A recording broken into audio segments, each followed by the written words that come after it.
This week on Shelter in Place, we're hearing from two radically different voices. One of the world's leading economists and a youth leader having a global impact on climate change policy. Larry Summers is one of the world's most eminent economists, a quintessential establishment figure. He's been the advisor to Presidents Clinton and Obama, as well as chief economist at the World Bank and the president of Harvard. Now, Summers has been incredibly prescient on the economic impact of the current pandemic. So I want to ask him what's next. Dr. Summers, thank you for being with us today. Glad to be with you. So I thought we'd just start off easy. Way back in March 10th, you said that there was an 80% chance that we would have a recession, which now seems pretty prescient.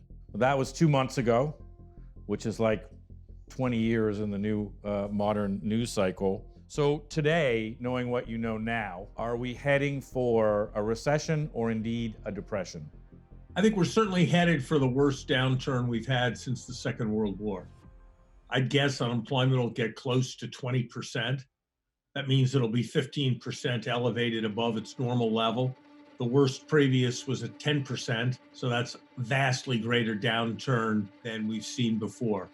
I think we'll see losses of GDP that are perhaps twice as great as we've seen in any contraction since the World War. Whether one wants to call it a depression or not, that'll be a matter of definition, and I suspect historians will decide based on how long it lasts. If we stay very, very far down like we are now for only a matter of a few months, then I suspect people will not call it a depression. I would guess that through most of 2021, we'll still have the highest unemployment rates we've observed since the Second World War. Today, Mnuchin said that unemployed and underemployed is probably around 23, 24%. What happens if unemployment hits 30%? It's millions of lives that are blighted by lack of opportunity. It's young people who miss a chance to get on the career ladder. They're going to be people who don't feel good about themselves because they're not having a contribution that they can make to society. So we got to figure out everything we can to get the economy working and to put people back to work. There's plenty of vitally important work that needs to be done even in this moment. We could be getting back to work much more quickly if we were employing a lot of people tracing contacts whenever anybody got found to have this disease. That's why there's a role for government. You just mentioned contact tracing. I'm going to quote you now. You said, we need to be at a wartime mobilization level around testing, contact tracing, and developing therapies and being able to live with the coronavirus. Can you unpack that a little bit for us? Sure. When we needed to fight World War II, we did everything we could to make sure there were enough bullets for every soldier's rifle, enough uniforms for every soldier who was going to serve, enough airplanes that we could fight an air war on an Atlantic front and a Pacific front. And we need that kind of attitude with respect to getting the necessary tests, with respect to getting the supply of masks. Just an example of the kind of thing we need to figure out how to do right. The United States of America should not be the object of airlifts of protective equipment from China. So I'm going to quote you again then. People were appalled by Katrina and the failure of preparation in basic infrastructure that it represented. The negligence and failure now dwarfs that. What's your ranking on our government's response to COVID-19? The charitable professor joke would be to say incomplete. Right. But I'm not sure that a passing grade can be rescued. If you look, we squandered the month of February. The 15 people, likewise, we have them down to a much lower number. They're in good shape. Most of them are in really good shape. When we could have been accumulating tests, formulating strategy, producing masks and equipment, we were too late in many places to lock people down. And while they were locked down, we didn't really do much to get ready for the moment when they were going to be unlocked and come out. And now we appear to be relying on hope and wishful thinking as a strategy. That doesn't seem very sound to me. Who does this hit the hardest? Let's say the EU, USA, North America, China, and emerging markets? Who gets hit the hardest by COVID-19? My fear would be that emerging markets, because they don't have running water so you can wash your hands, they don't have the policy space to borrow so the government can provide large scale relief. My fear would be that if this fully spreads to emerging markets, they will be the hardest hit. And I would say on the evidence so far, you'd have to say that China, whatever their failures, and I suspect they may have been real failures at the very beginning in detecting the virus and passing the word about the virus, from a fairly early stage, they have been aggressive and strong and effective. Some ways they've engaged in things that we as a liberal democracy probably wouldn't be willing to do. And we're probably right not to be willing to do those things in the context of our system. But China has been able to do very well.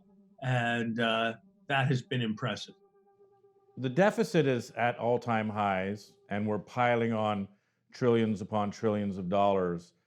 It seems like most political dialogue, and especially when you were there in 2008 and 2009, the last economic crisis, that all the talk was about the deficit and running up the deficit.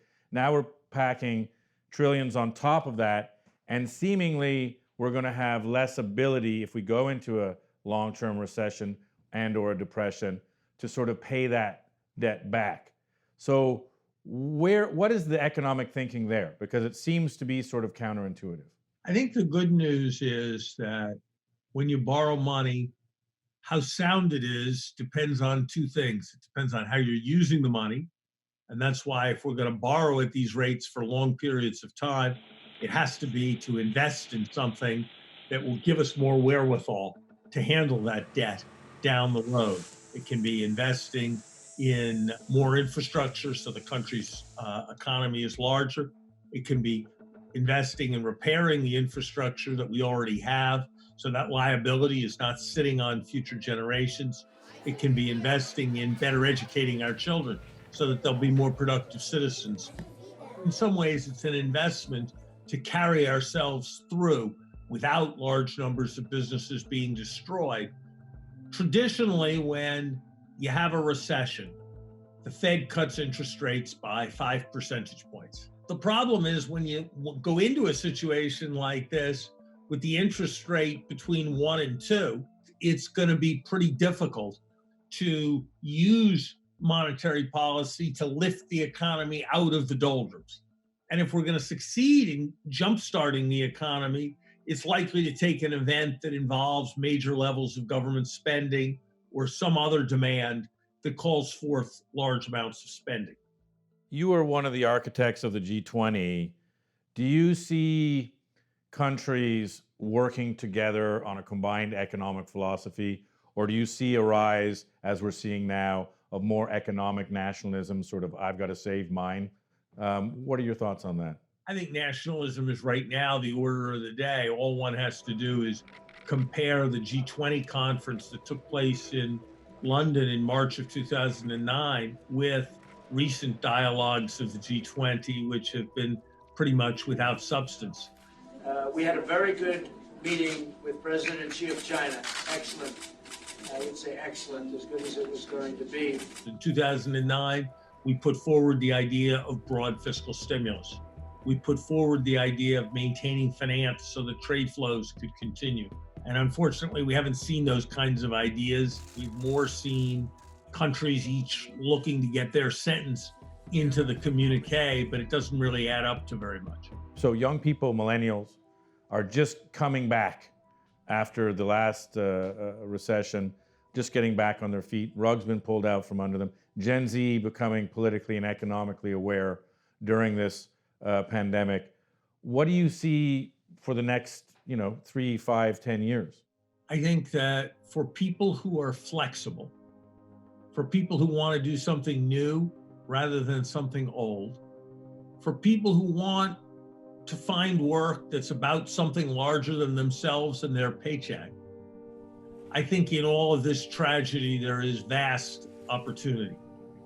But for those who aren't focused on making a contribution and want to do things like previous generations have done, I think it's going to be much tougher times. Dr. Summers, thank you again for your time today. Thank you very, very much. Appreciate it. Do you see this as a lightning rod for young people to say, hey, we've got to change and we've got to change systematically? I definitely see this as a wake-up call for youth and people in general.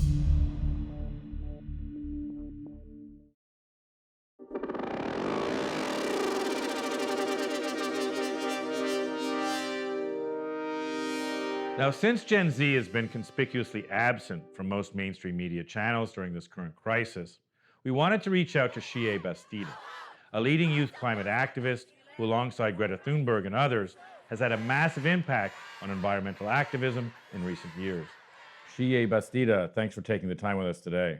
Yeah, thank you so much for having me. So, no event in the 20th century or in modern history has had such a large decrease on emissions other than COVID-19.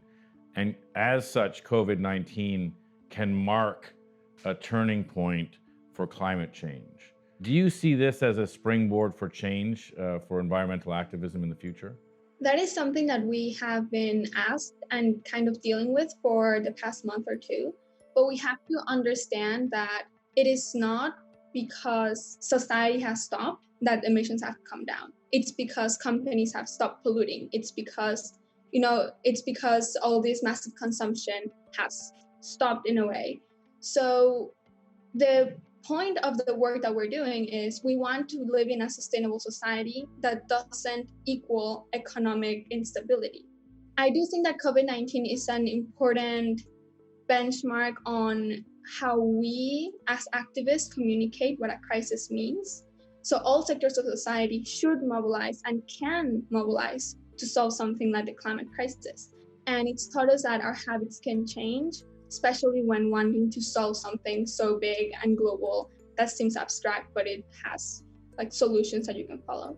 Gen Z looked like it was going to come into its political and economic fruition into an economy that was strong.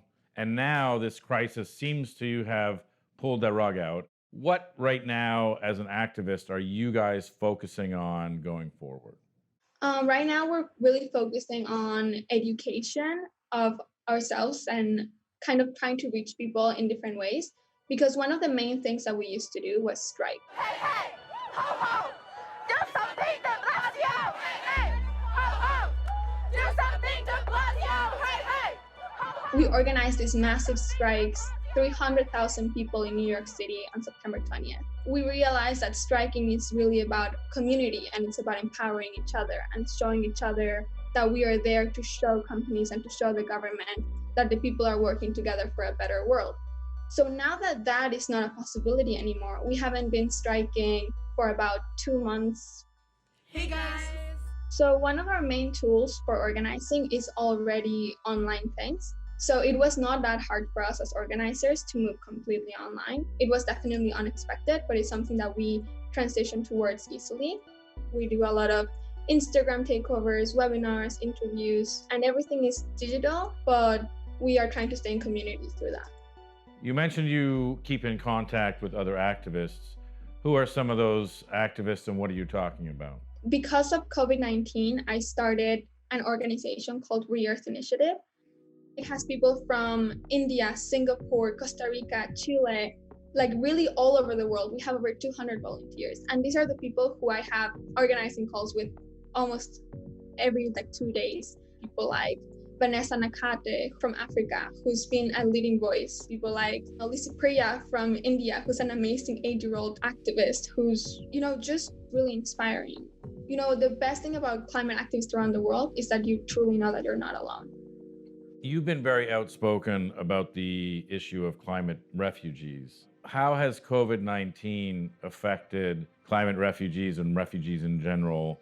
Has closing the borders worsened it? Yeah, I think there's a huge issue with that right now because now there's displacement of people, not only because of climate change, but also because of COVID-19. I'm from Mexico. I've lived in New York City for about 4.5 years now. And my parents are employed under an employer that will not rehire them next year. And we are on a visa. So I do have a visa for school, but my whole family is going to have to go back to Mexico because the economic feasibility of hiring immigrants is not there.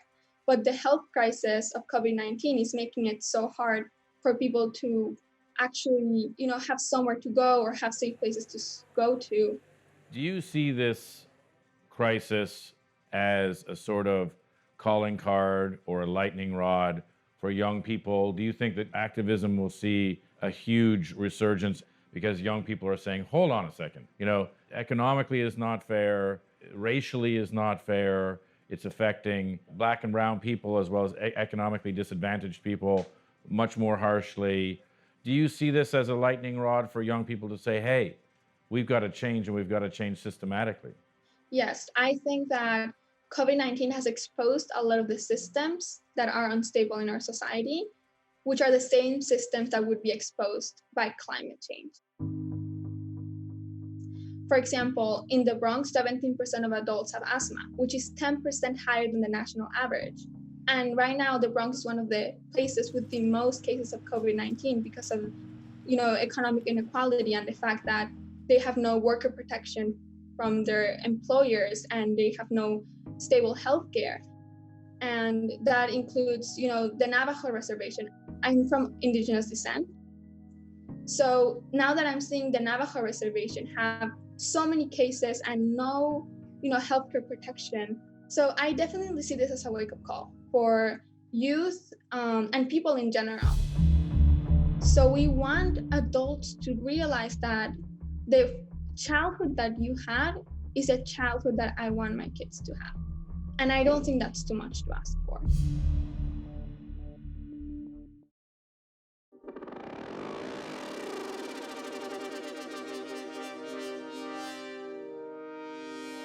You mentioned the Bronx. We earlier interviewed AOC about representing Bronx and Queens in this difficult period. We need to create the conditions for recreating our lives.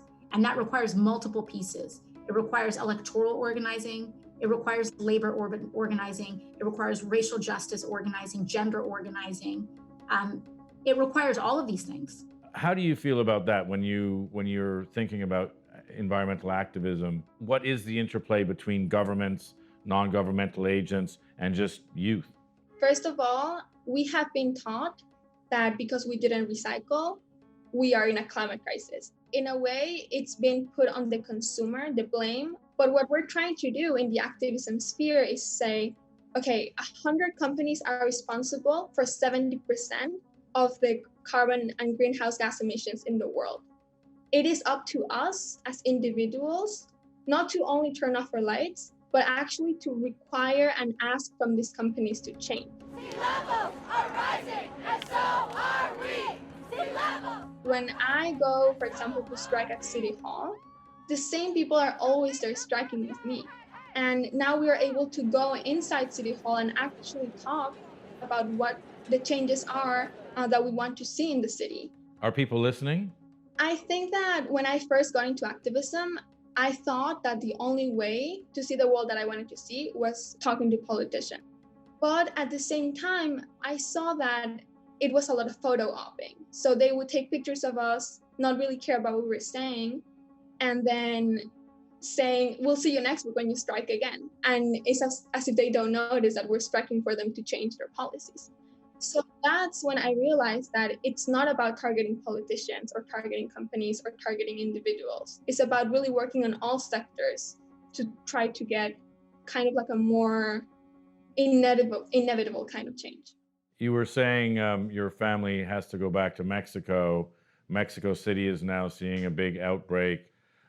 There's a lot of talk about this moving into the Southern Hemisphere. What do you think the knock-on effects are going to be for young people in Central and South America, as well as for environmental activism down there? First of all, what I know about activists from Mexico below is that it's really hard to be an activist because In South American countries, if you are a climate activist who's protecting a rainforest or who's protecting certain types of land, you will face repercussions from companies. And there's people who have been murdered for protecting land. Personally, my grandfather goes every day to sit on a plot of land to protect it from companies taking over it. So I think that now that this wave now of COVID-19 is coming, I think that's going to have a really deep effect on my generation, because we thought that the worst thing that was happening to us was climate inaction. But now we're seeing that it's so much more than that. But what we're seeing is that everything is connected. I was just wondering, what is your biggest fear, A, and B, what are you most hopeful for? My biggest fear is I don't think that people can understand that me being an 18-year-old, I don't think that they can understand the anxiety that comes from trying to think of a world in 2050 that is going to be unlivable. And we forget to communicate that we're doing this because we care so deeply about our futures and the planet. So we want adults to realize that the childhood that you had is a childhood that I want my kids to have. And I don't think that's too much to ask for. We're doing this because it's the right thing to do, and the right thing to do is always worth it. And my biggest hope is that people become stubborn optimists, that people actually put it in their minds that we can do this. So can we just move forward with a better, renewable, just intersectional world? Xiye, that's on that amazing note. Very eloquent answers. Thank you very much for your time today. Thank you so much.